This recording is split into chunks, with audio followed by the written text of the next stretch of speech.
Hey there, everybody. Welcome to this webinar on building production-ready apps on the Azure platform. Super excited to have you here. I can see a bunch of people signed into the chat and really excited to take you through this because today we're going to do a lot of hands-on demonstrations showing you really kind of common patterns that people have to think about when we're doing application deployments, infrastructure deployments on Azure, architecture, actually getting an app built and set up, and also thinking about production versus development. So a lot of hands-on today. I hope you guys are excited. I'm certainly excited to be here with you. So let's take a look at what we're going to cover today. 5 big ideas here. So again, I'm going to do a lot of hands-on demos here. I'm going to take you basically from zero to finished of developing and deploying an application, a web application. So not actually developing, but deploying an already developed application. We're going to hit these 5 bullet points here. So number 1, eliminating single points of failure, something that we always have to think about from an architecture perspective, whether we're doing infrastructure as a service or platform as a service. Deployment automation, so CI/CD, you hear DevOps come up quite a bit these days, or platform engineering. So how does that actually work? How do we codify infrastructure, and how do we get applications deployed in the modern era here with cloud computing? Securing secrets. So a lot of times we've got passwords, database connection strings, sensitive information that we don't want to expose. And we can basically build solutions and resources that hold those critical pieces of information and eliminate the leaking of that sensitive information. Last couple of points will focus on monitoring and logging. So really interesting stuff we could do there in Azure, along with cost saving and kind of auto scaling strategies to make sure that you're getting the most bang for your buck. Now, before I kind of jump in here, I want to mention for anybody that's a StormWind subscriber, I'm going to be doing the demos in the Azure range. So the Azure range is something that if you're a StormWind subscriber, you'll have access to. And ultimately, what I'm going to show you how to do, we'll have to step through things, but basically you're going to be able to deploy this Azure Compute Sandbox that's got some infrastructure in it. And then I'm going to show you how to deploy a sample application to that infrastructure in kind of a development production type model. So deploying to development first, and then when you're happy with that, moving that forward into production. So that's kind of the strategy there. Over here, I have an application, an open source web application. It's a to-do list. You've probably seen a lot of versions of this, just a simple application that we can focus on that actually works, so just like a task list, but you can use this code, and I'm going to show you, if you stick around, we get to the end, I'll kind of show everything that you need to do, but you'll be able to fork this repository, and then you'll be able to deploy it into the compute sandbox here. Okay, so that's kind of the big idea for this one today. So hopefully that sounds good. And let's dive into it. So I only have a handful of slides here because, like I said, I'm going to do a bunch of demonstrations. But the first thing we want to focus on is eliminating single points of failure. And this is any cloud engineer or cloud architect's kind of primary responsibility when we're first designing the infrastructure that's going to run these applications. Now, a lot of enterprises are still dealing with traditional physical hardware or virtual machines. So getting virtual machines over to Azure, very, very easy to do. But one of the best practices is when we're dealing with cloud platforms like Azure, going with managed services. So something like App Service or Azure Kubernetes Service or Azure Container Instances, things like that, because it reduces the amount of administrative overhead when we're dealing with building and deploying applications. So you could totally do all this stuff on virtual machines, but to be honest, it is pretty involved. So what I'm going to show you today is using App Service, which is probably Microsoft's #1 managed service for running applications. So at the end of the day, it's kind of like a way for you to run virtual machines that you don't have to actually manage, okay? So let me jump over to this environment here. One of the things I've done with the Azure range is I've actually spun up, if I go to the right here, you can see that there's an Azure-based sandbox. I actually deployed this one because this will give you an empty resource group. And I went in there and I deployed some infrastructure But later when I talk about deploying, if you want to follow along, this one here will deploy the infrastructure for you, okay? But I started in an empty one because I wanted to add a couple of things, so I'll be able to show you guys everything that's going on. So long story short, we'll come back to that, but this is the current environment that I have here. And what I want to show you here is app service and like how we might eliminate single points of failure with this particular service. Now, if you take a look down here, I've got two resources that I want to point out. We've got an app service plan and an app service. The app service plan is like a hosting environment. This is where you define how many virtual machines that you want, how they should be configured, how much CPU and memory and all that kind of stuff. And then on top of the app service, we could deploy multiple web applications. Okay, so let me give you a visual to kind of look at here. So I'm going to zoom in on this one here. This is going to be kind of like the first phase. I'm going to go through this process and show like how do we deploy web applications to development and then roll that into production. And then as we move forward, I'll complicate the design a little bit. I'll talk about some things with databases that we got to think about. But the big idea here for this one is we've got an app service environment, okay? This is the hosting environment. So we might tell this, okay, we need 2, 4, 8 virtual machines with, each virtual machine needs X amount of memory and CPU. But ultimately, we're going to deploy, here to this development slot, all right? And so what does that mean? Well, I got this over here on the slide. They talk about deployment slots. If you look at my bottom bullet point here, deployment slots for zero downtime releases. And ultimately, what that means here is that we can deploy into this development slot. We can deploy into this development slot, and then that doesn't impact production. It's got its own URL. Later, we can deploy to production. But right now, what I want to focus on is the app service. This is where we would go in and configure any kind of high availability and also auto scaling setup that we would want to do. So let me show you what I'm talking about here. I'm going to go back into this resource group. I'm going to go to the app service plan. I could do this from either the app service or the app service plan. But check this out. If I go into the properties of this, go to settings. If you take a look on the side here, it says we can either scale up or scale out. So scaling up would be picking a tier where it has more memory and CPU, but scaling out would be multiple instances. And so really the same concept if you were doing virtual machines to do high availability. Ultimately, we have zone redundancy. So check this out here. Okay, current plan. We have a standard S1. That's kind of like your basic production grade app service plan. Gives us the cost per month. We can see how much memory that we have in each instance. Right now, we only have one instance that's actually running, but we could scale to 10 based on this particular tier. Now notice down here, we've got zone redundancy, and it says upgrade to get zone redundancy features. So in a situation where, if I just wanted to scale this to 2 instances, that would give me high availability in terms of having more than one VM. But if I want to make sure that they're redundant across availability zones, I would have to go to a higher pricing tier. That's what they're saying down here in this guy here. Okay, so upgrade to get zone redundancy. So bottom line is I'd have to change the plan to premium, but then I could say, all right, I need at least 2 virtual machines powering this web application environment. And then I could tick a box that says zone redundant. So check this out. Let's go to change the pricing plan. It's going to show us all the different models that are here. And let's just go with,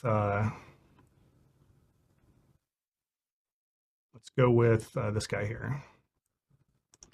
So premium V4 with 2 CPU and 8 gigs of RAM on each VM, okay? So if I select that, it's going to do an upgrade on the app service plan environment. So it's going to switch the virtual machine types just automatically like that.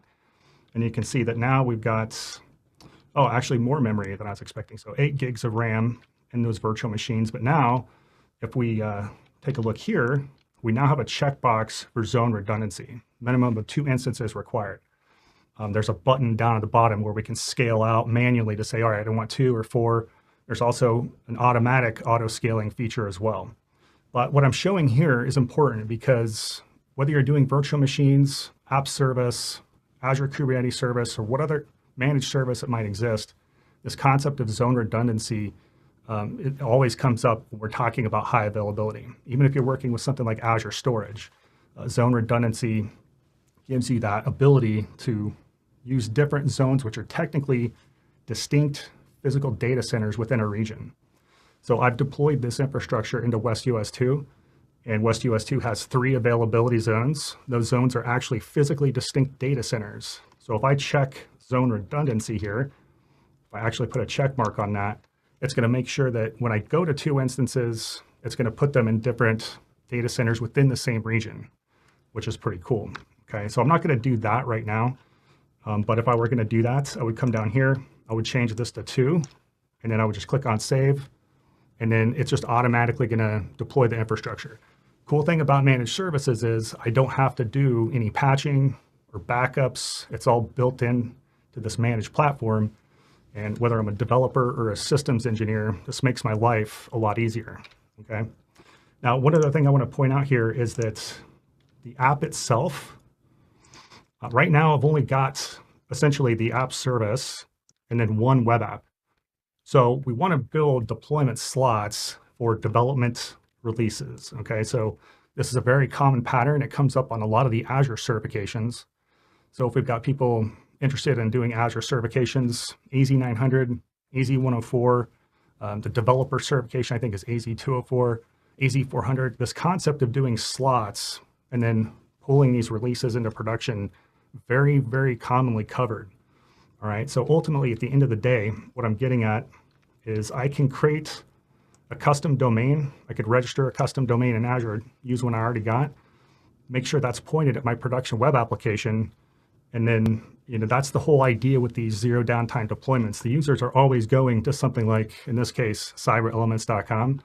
If I bring forward an application revision or an update into production, it's a zero downtime deployment because the users are still going to the same URL, but boom, they're getting a different version of the code, okay, which is pretty cool. So this concept of building the slots for zero downtime deployments is pretty cool. All right, so let's check out how to do that.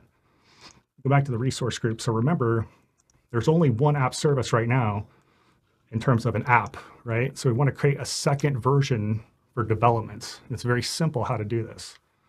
Let me do this first. Let's go into the app. In a minute here, I'm going to talk about doing CI/CD deployments, but check this out. If we go to the deployment center right here, this is where you can very easily set up automated deployments. If we go into the deployment center, it's like, give me an error, or not an error, but a warning. It's like, hey, you are now in the production slot, which is not recommended for setting up CI/CD.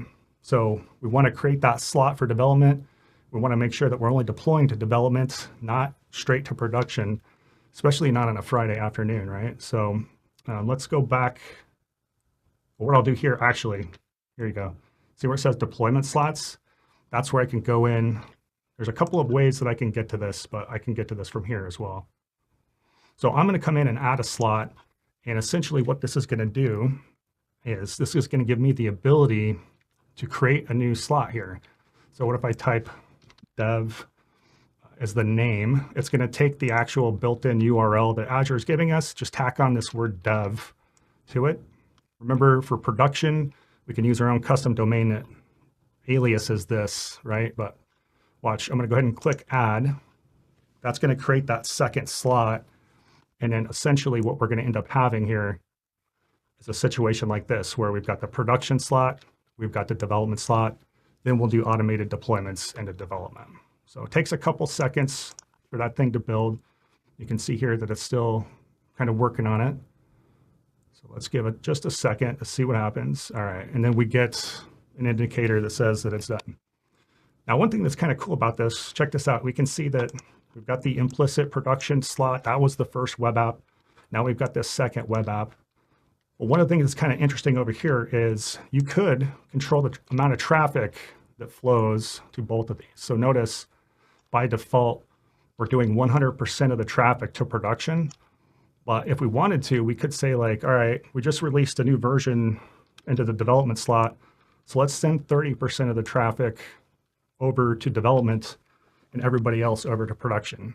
And that would be a scenario where that's called a canary release. So it's like a third of the users-ish will get the new version of the application. They start reporting that there's errors or things are bombing out.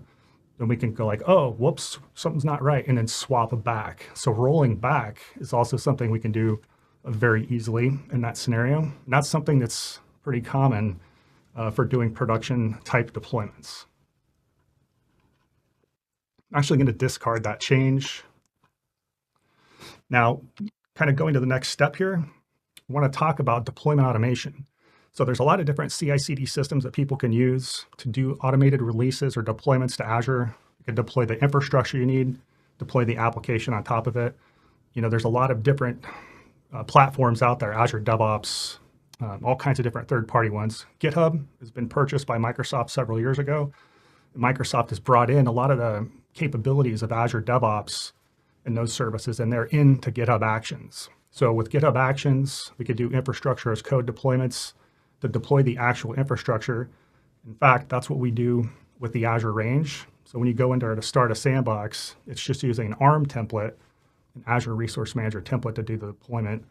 But Microsoft knows that building CI/CD workflows is very complicated, especially when you're new. So one of the cool things that I'll show you today is how we can basically get Microsoft to do some of the heavy lifting for us to build a workflow and to make this a lot easier for us. So let's check out how to do that. So I'm going to come over here back to the resource group. Let's do a refresh. So now we can see that we actually have two web applications. So we've got the one that says app service. That's the production slot. And then we've got the app service with slot in parentheses. We know that that's the development slot. We can see the word development right here, or dev. So we know that that's where we want to deploy. So if we go into that slot, what I'm going to do is go to deployments on the left-hand side, and then I'm going to go to the deployment center. This is where we saw that warning earlier when we were in the production slot. So we can see there's no warnings here. And they're basically saying, hey, where is the source code for your application? Well, the source code for the application is in GitHub. But one of the things that's pretty common is to do infrastructure deployments as well. So, from a templating standpoint, I have an ARM template that deploys the infrastructure. I could include this in the in my CI/CD process.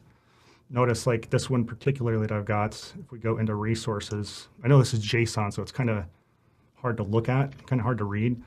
But notice like these JSON structures, this is basically deploying the app service plan.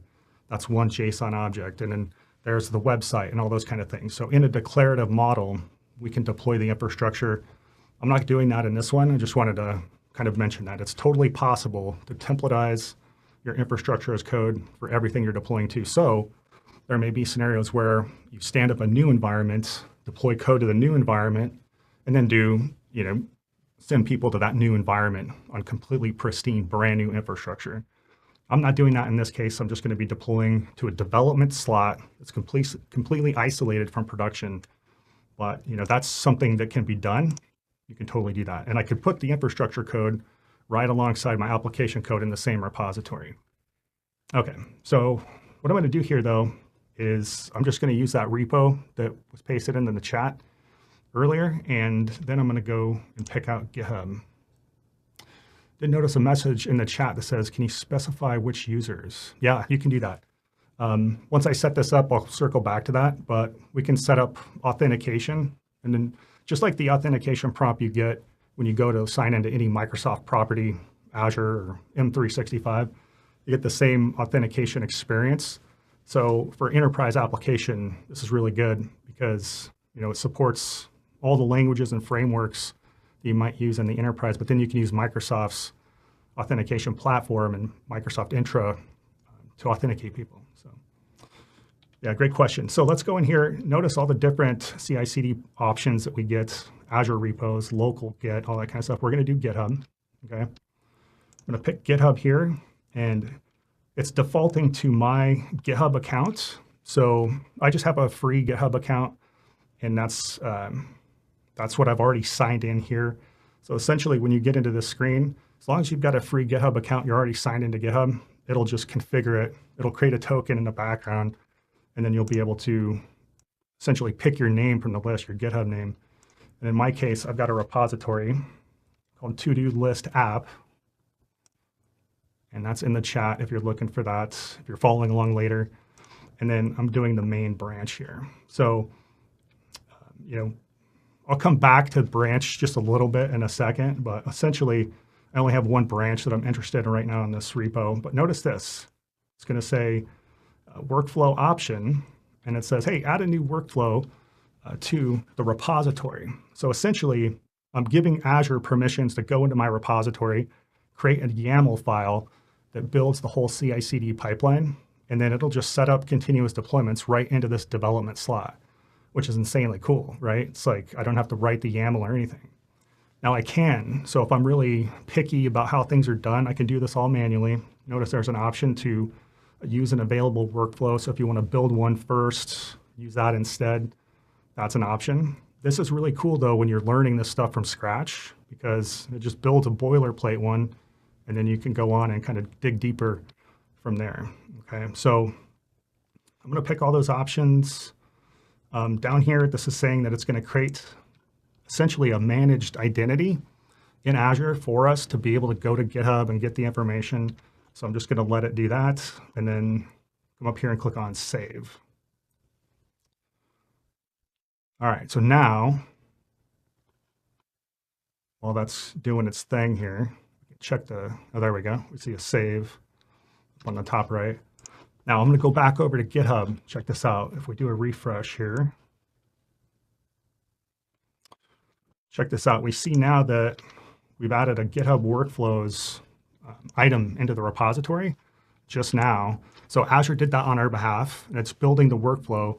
So GitHub Actions is kind of like Azure Pipelines in the sense that it can do deployments for you, and I'll show you the workflow file here in a little bit. But now if I go up to Actions up here on the top, watch, if we go in here, we can see that the deployment is in progress, okay? So it knew, based on the code that was in a repository, what it needed to do to grab the code, package it up, and then deploy it over to Azure. So it's doing that in 2 stages. So we see that the build is done.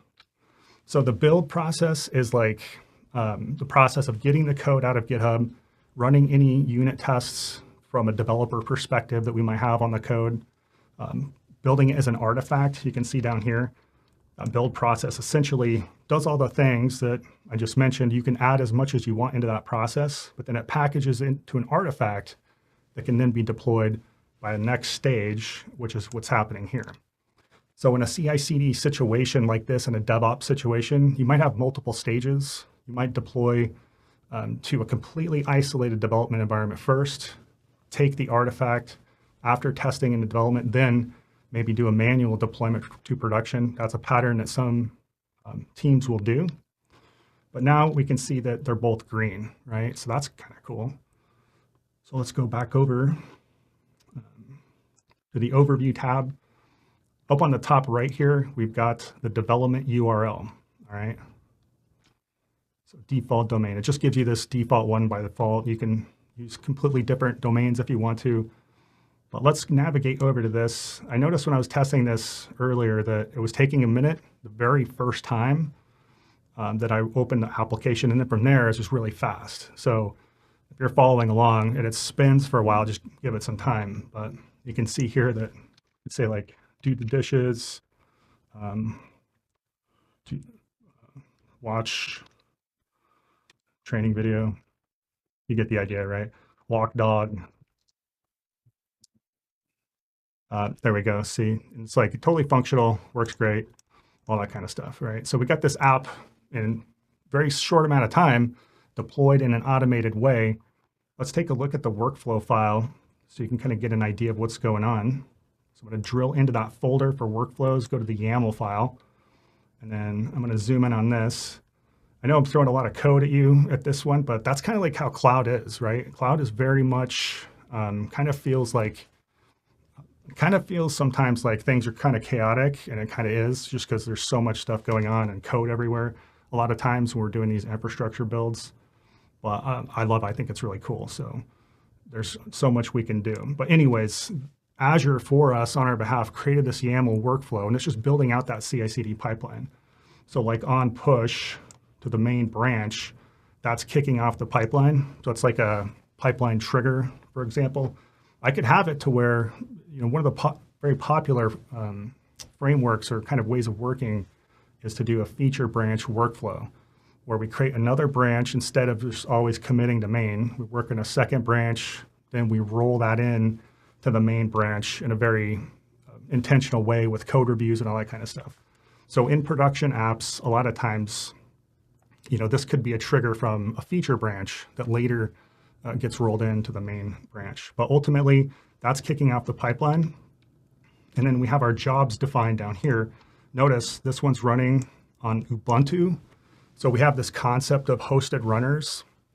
When the pipeline starts, GitHub is giving us an Ubuntu machine to do this process. So there's basically just a virtual machine that's temporarily there while the pipeline is executing to do all the tasks. And when it's done, it goes away. So it's like we don't have to build the build and deployment machines, which is like the big promise and benefits to using a platform like GitHub Actions. So that's kind of what we're saying here. So jobs, our first job is a build job. And literally this is just documenting all the steps, right? Doesn't matter if you have to, if you don't understand the code, just understand the high level concept here. So when the first action is gonna check out the code from the Git repository that we're using, okay? So that's like the first step in the build phase. Then they're gonna set up, the app was built with Node.js, so we're setting up the Node.js environment that we need to build the application. And so there's just a bunch of steps here that's just prepping the application. And then finally, we get down here towards like upload artifact. So it goes through the whole process. Maybe it did some testing. Now it's going to build that artifact and then pass over to another stage in the deployment. And that's what we see down here. Here's the deploy stage. Again, running on Ubuntu. Depends on the build phase. And then it kind of just goes down the list. So it retrieves the artifacts from the previous stage. Then it logs into Azure. This is insanely cool right here. So looking at this, there's an action in GitHub Actions that's already been built to help you log into Azure and do this automation. But notice in the example, it's got the client ID, the tenant ID, the subscription ID, and we've got some variables here. So that all got set up for us, this stuff right here. That got set up when we connected the repository to the web application.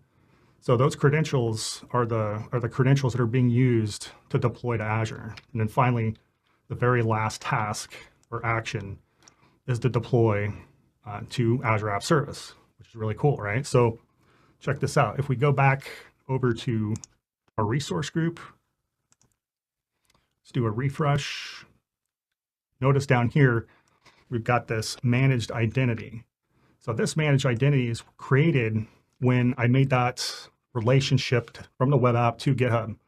So when I went into GitHub and said, hey, I want to make sure that I'm always deploying, or when I went into the web app and connected it to GitHub, basically what I was saying here is like this managed identity gets created. So Azure has permissions to go into GitHub, and also so GitHub has permissions to deploy to Azure. So that two-way relationship was built just by me filling out that form, connecting the development web app to GitHub.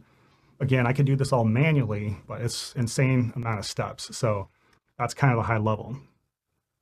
Now, if I wanted to do authentication, like there was a question earlier, if I wanted to specify which users could log in, I could do that, let's see here, under settings. So notice under settings, there's authentication. So I could go in and I could say, hey, we're required to use Azure AD to authenticate. We can add an identity provider, select identity provider. This is pretty cool. So not only can you use the Microsoft identity platform, but you could allow people to sign in with social IDs like Facebook, Twitter, that kind of thing. So yeah, that's how you would configure that. And so if you wanted to specify certain users in your own Microsoft Entra ID environment, you could totally do that. And in fact, that's how we do the Azure range. So There's a lot to that, so I'm not going to go into that any further, but hopefully that answers that question. And one big thing to keep in mind is, remember, I'm just working on the development slot. So anything I configure here after the fact that everything's been deployed, I would need to make sure that if I want that same thing on the production, that I would do that step inside that resource as well. But sometimes people are doing this and they don't want their development environment exposed, but production is a public website. That's why we have different settings for both sides. All right, great question. Let's move forward here.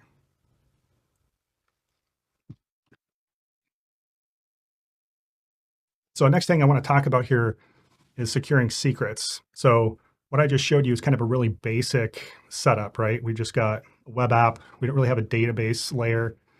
But a lot of times, whether we're doing automation in those workflows, like maybe we've got a step in there that needs to run a PowerShell script or do something like that. Or maybe the applications that we're using need to connect to a database using a database connection string that has a password in that string, and we don't want to risk exposing that.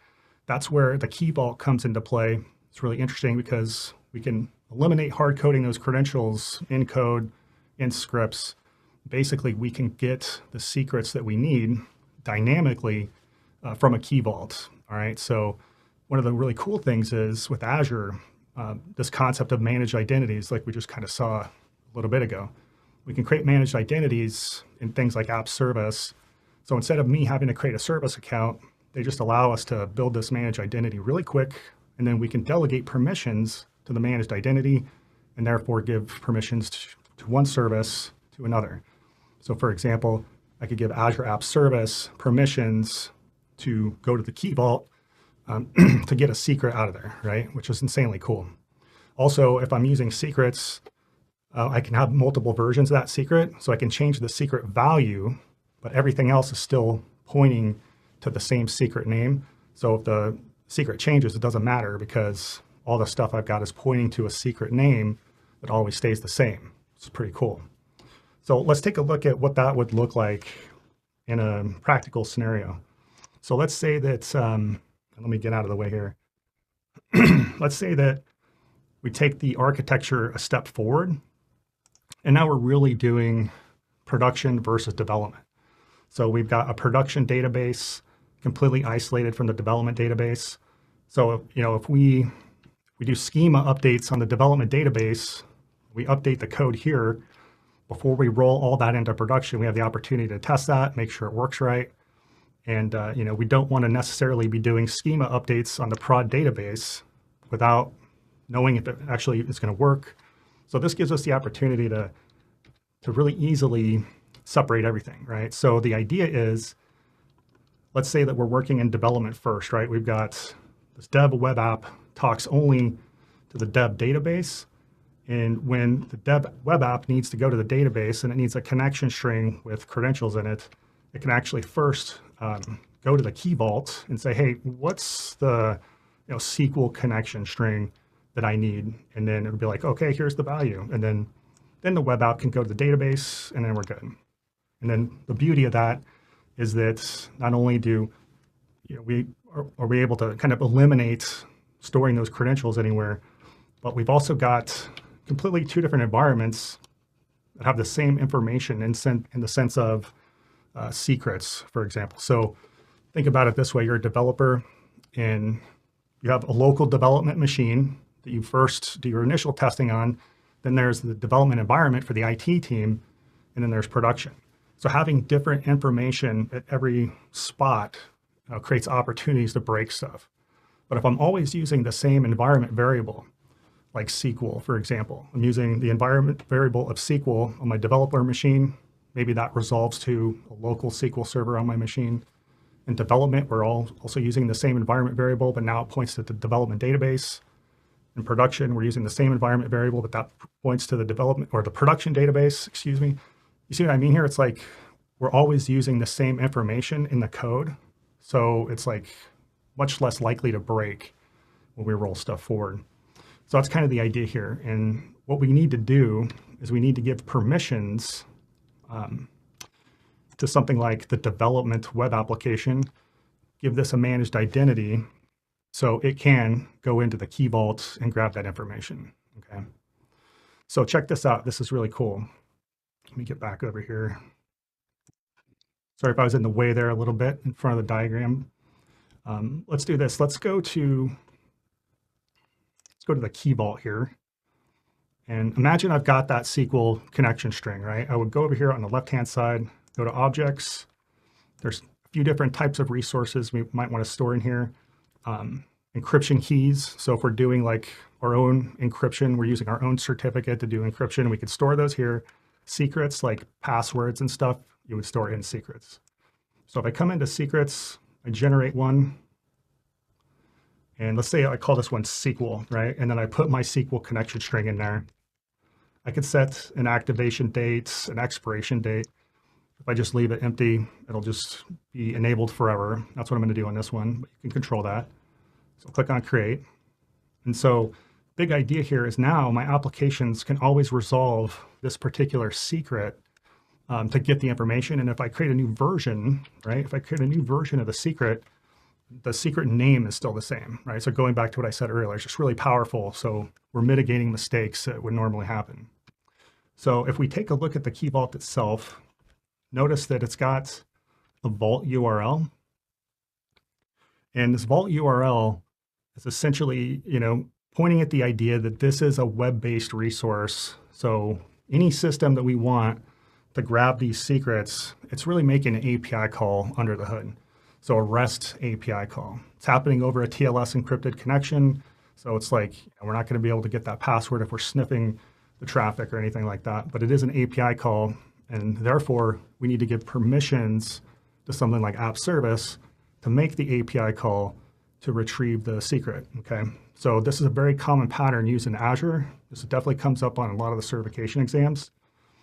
So check this out. If we go back to, let's say, the dev slot, okay? If we go over to dev, on the left-hand side, it took a minute for it to come up there.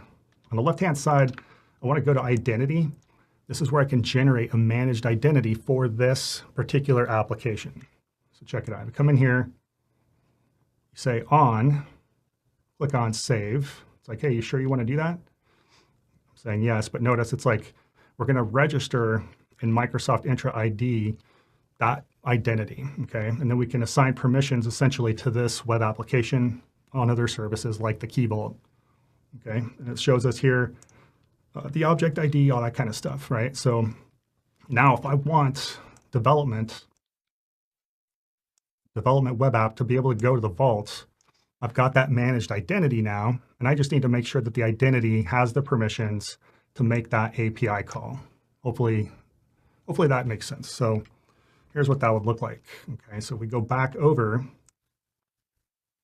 to the resource group. Let's go to the vault.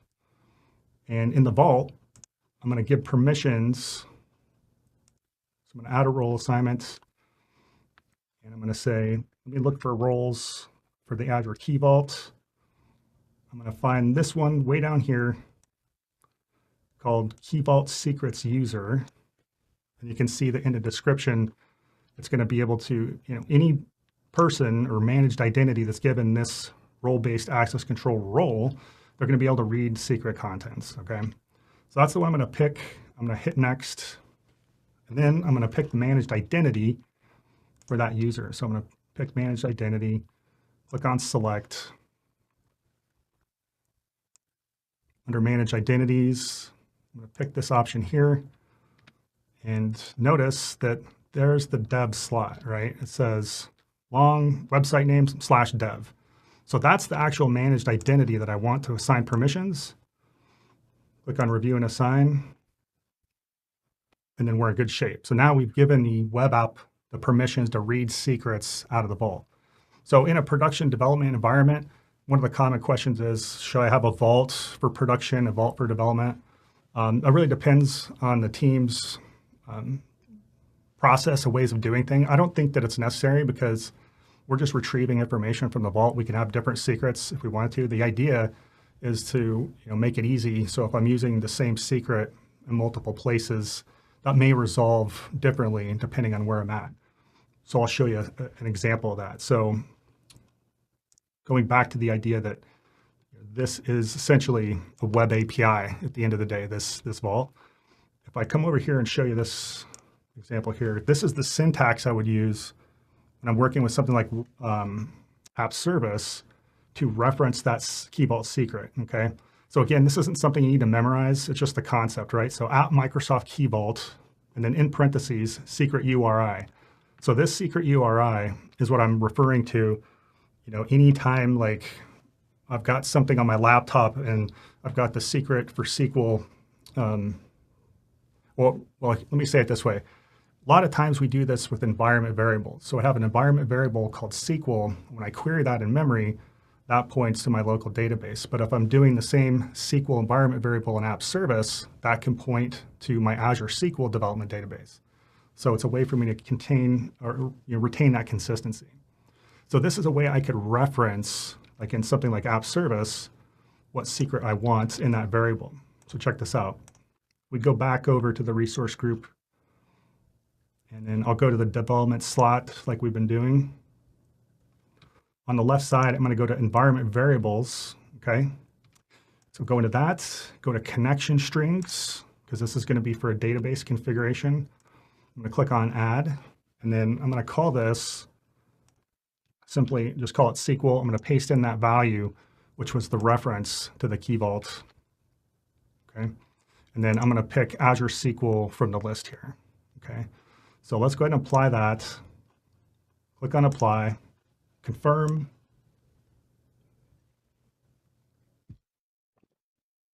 Okay. And I ran into this a little bit earlier today. Notice that I'm getting an error here. So let's take a look. This happened earlier. It's because I did it too fast, it seemed like. So let's just try it one more time. And if it bombs out on me, I'll come back to it later. So I'm going to take it off and confirm that change. Let's try it one more time.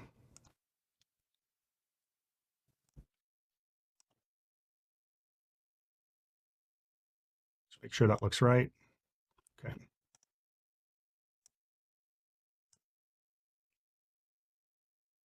All right, see? That's weird. Just now it works. So when in doubt, just try again. I know that instills confidence, right? But if we come into here, we can see that it says system assigned managed identity is resolved.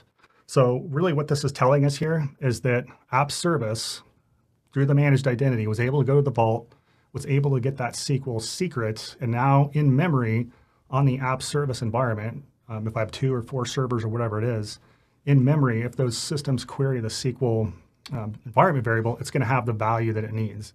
And the value of the secret is never in plain text anywhere. It's not hard-coded in our application code. It's not in the infrastructure scripts or templates. It's not in the repository. It's only in the vault, right? And that's a very common pattern for dealing with secrets in Azure. Okay, so I know I threw a lot at you there. Feel free to pop questions into the chat. There was a follow-up question about the authentication for the web applications. And you can have, basically, they're asking about, if we go back over to authentication, we could configure completely different authentication settings for the development slot versus the production slot. So same location inside that resource, just different configuration. And so just kind of going back over to that screen. If you go into the web app itself, the authentication, add the identity provider, and you can be specific about the users that you want. So maybe you've got different users for development versus production or what have you. So it's totally doable. Thanks for your question. Okay. Kind of moving forward a little bit here, cost saving and auto scaling. So beyond just doing high availability, eliminating single points of failure, we might want to do auto scaling in situations where we want to be cost effective. So here's an example. Maybe we know that Monday through Friday, 8 a.m. to 5 p.m., we need 4 virtual machines backing the app service environment because we get tons of requests during business hours. But after business hours and on the weekends, we really only need 2 for a minimum high availability setup, right? And that way we can save money when people aren't at the office or they're not working. There's no reason to pay for 4 servers when nobody's online, right? So that would be an example of scaling on a schedule. Scale out at 8 a.m. to 4 machines, 5 p.m. hits, scale back into 2. We can do this in app service. We can do this with virtual machines. We can do this in the Azure Kubernetes service. And it's actually fairly straightforward to set up. And what we can do here, you can configure the auto scaling for your apps, your web apps, on any resource, whether it's the app service plan, the production slot, the development slot, because remember that ultimately the app service plan is where the virtual machines are running. So they're abstracted away from your view. You don't see virtual machines in the portal. You just see your app service resource. But on there, that's where the auto scaling gets configured. So if you configure it from the production web app or the development web app, it's always just going on the app service plan, okay? So if we go into that app service plan right here, kind of looked at this earlier. If we go to scale out, went there earlier to change the app service plan pricing tier so we could get multi-availability zone support. But this is also the same screen where you would configure auto scaling or scheduled scaling. So if we take a look down here, and by the way, this is really similar for virtual machines, the same UI interface essentially. So it's set by manual by default, which means I could just come in here and change the number. But if I want automatic scaling based on traffic or resource consumption, I could do that here, or I could just do like rules based. So ultimately, check this out. If I want to scale on a schedule, if I go to rules based and click on configure, do custom auto scale, come down and click on add scale condition. Here we can see that we can define that scheduled scaling configuration. So I could say, hey, during business hours, scale out to 4 instances, have a scale in rule that gets triggered at the end of the day, scale back into 2, or even go to 1, but that's not highly available, right? So in production, I'd at least want 2, but that gives you that elastic scale. So it can scale out, scale in. So, we're talking about, in this case, scaling on a schedule. There's also the ability, if you look up here, to scale on a metric, which is very common. And that actually is one of the primary ways that big brands that use cloud computing or big enterprises, a lot of times will scale based on a metric, because we can say, hey, if memory pressure gets too high or CPU has been too high for 10, 15 minutes, we know that there's something going wrong. We don't have the resources to serve the users. So based on that condition, CPU spiked for 15 or 20 minutes. Let's add compute resources to the mix. And the cool thing about app service that I really haven't mentioned is that the whole thing's load balanced. So all the virtual machines that are in here, and if I'm going to, this web application, even if it's going through a custom domain, it's ultimately hitting a load balanced environment. So everything inside the app service plan, every IP address or DNS address that resolves to that infrastructure technically is going through a load balancer. So, if I'm scaling and stuff, I don't have to think about changing any address that somebody's going to. It just works and it happens and we're good to go. So resource scheduling based on a metric is very common. So if we pick that here, you'd be able to go in here and add rules for that. This gets kind of crazy, to be honest. It's very detailed. But notice here we can come in, we can pick a metric from Azure Monitor, like CPU, like memory, and then down at the bottom, we can configure the action, which would be, hey, if it's greater than 70%, for example, for a duration of like 10 minutes, well, let's increase the count by 1. Okay, so that's kind of the story there. I've noticed, like, just in my own personal pursuits of setting this stuff up and doing this in the field, this can be very variable, depending on the company, depending on the application, depending on the usage patterns. So what I'm getting at is I've never really stuck the landing on the first try. Like, I've never really plugged numbers in here, and on that first try, that was right. I usually have to tweak it. So I usually have to start, send traffic, or monitor the day-to-day traffic, and then kind of tweak from there. So this can be a process of elimination.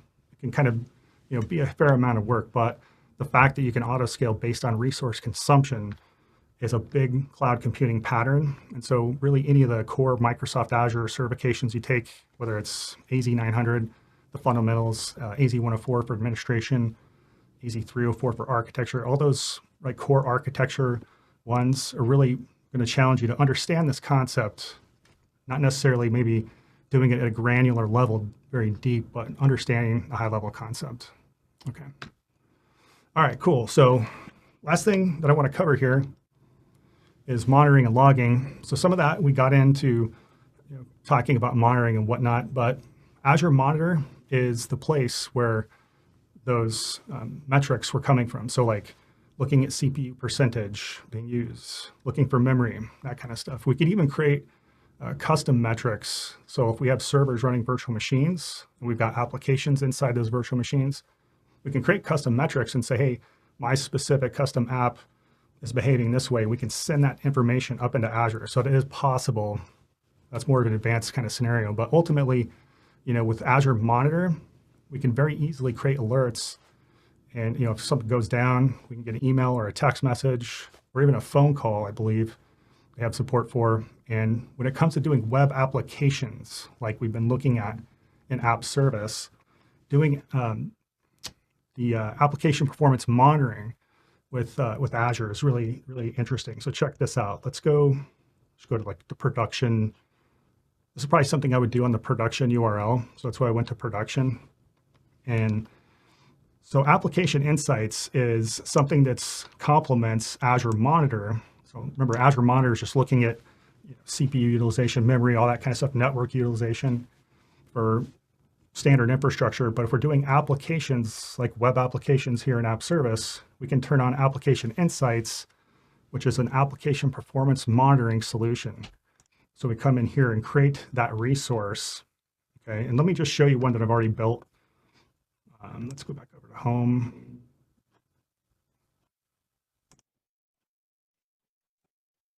Here's an application insights resource that I've already got running.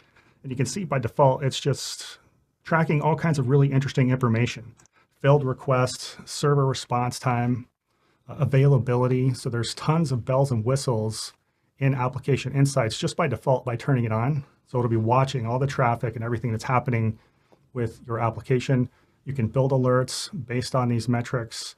And also you can instrument your application to send data into application insights. So just like from servers, we can send custom metric data into Azure Monitor, we can send application information from our own app into application insights.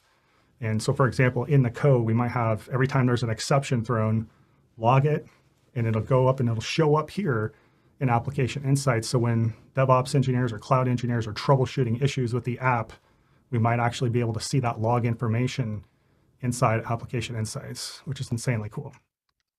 Okay, so we're getting a little bit close to the end here. So I want to circle back and explain how you can launch this. So remember, we have the GitHub repo list or link, I should say. That's in the chat. Okay, so it's just this URL. If you're watching on YouTube later, github.com/Mike Pfeiffer/to-do list app. So let's say that you wanted to do what I did. You want to deploy this app, do all the stuff I did earlier, do the whole rolling over or doing the development slot, all that kind of stuff. You would come in here to this public repository, all right? And then up on the top right, you would fork it. That would make a copy of my repository that's in my account and put it in yours, okay? You just need a free GitHub account for this, doesn't cost anything. So from there, it would be a URL like this, but instead of my name right there, it would be your name, right? So you just have the same repository name. So forking it is making a copy. I put the instructions down here. So essentially fork this repo, okay? Delete the workflow file from GitHub workflows. How do I do that? Up here, come up here, go to this. So this would be after you fork it. You just want to delete this file because this is my workflow file for my Azure environment, not yours, right? So even if it's the Azure range. So I want to delete this, okay? And then once I hit delete there, from the changes, I'm just going to say cleaning up. Okay, so then in your repository, you wouldn't have workflows anymore. See how it's gone? So that's kind of the first couple steps. So fork the repo, delete the workflow file, go into the Azure range, StormWind Azure range, launch the Azure Compute Sandbox. Okay, so the Compute Sandbox has an app service that it'll deploy for you. So you don't need any infrastructure code. So you would come in here just like this to the Azure range. You would find the compute sandbox, which is this guy right here. And then you would spin this one up, okay? Come in here, click on Start Sandbox.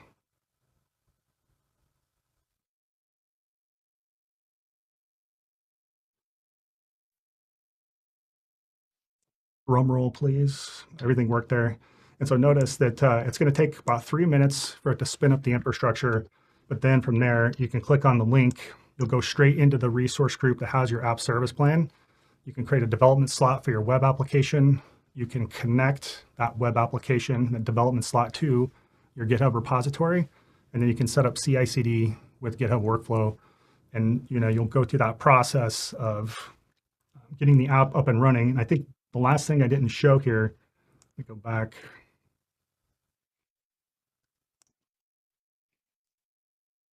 Go to the production slot and go to deployment deployment slots.